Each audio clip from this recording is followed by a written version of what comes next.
Prime Minister James Marape yesterday announced the outcome of negotiations between the state negotiating team and Twinza Oil Limited over the PASCA Offshore Petroleum Project.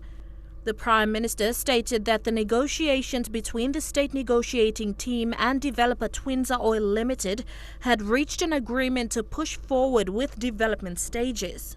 Twinza, however, in a statement released on their website this morning pertaining to the statement from the Prime Minister's office, said the agreement reached with the state negotiating team were non-binding but met the state's objectives, and both parties are working in collaboration on drafting a binding agreement. While the PM has stated promising results through the outcome of the PASCA Petroleum Project, Twinza, on the other hand, says it is not in a position to confirm with any degree of certainty that the drafting process will deliver a satisfactory agreement. Twinza further stating that the proposed draft agreement with the SNT is not yet in a form that would allow the project to progress for several reasons, one of which includes providing a state take that is substantially higher than the agreed 61 to 65% purported in the PM statement.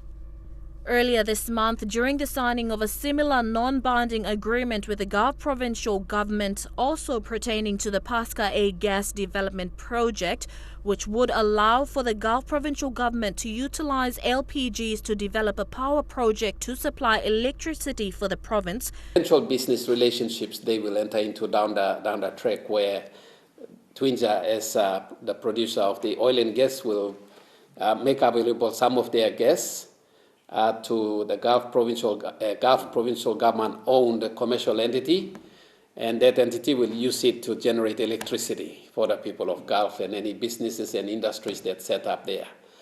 And that fits into the national content, part of what I will be doing as minister when it comes to negotiating with Mr. Munro on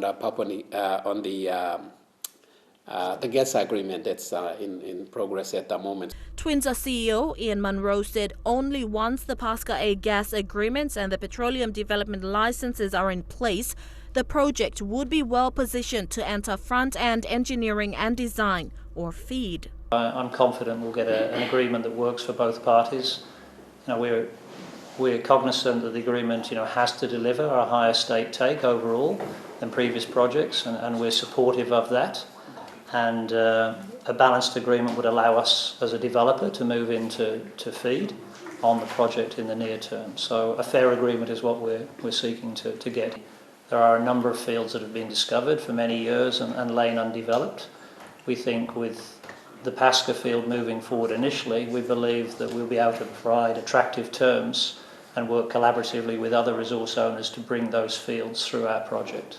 The company would hope to see production being delivered to the Gulf and elsewhere, international markets, in 2024.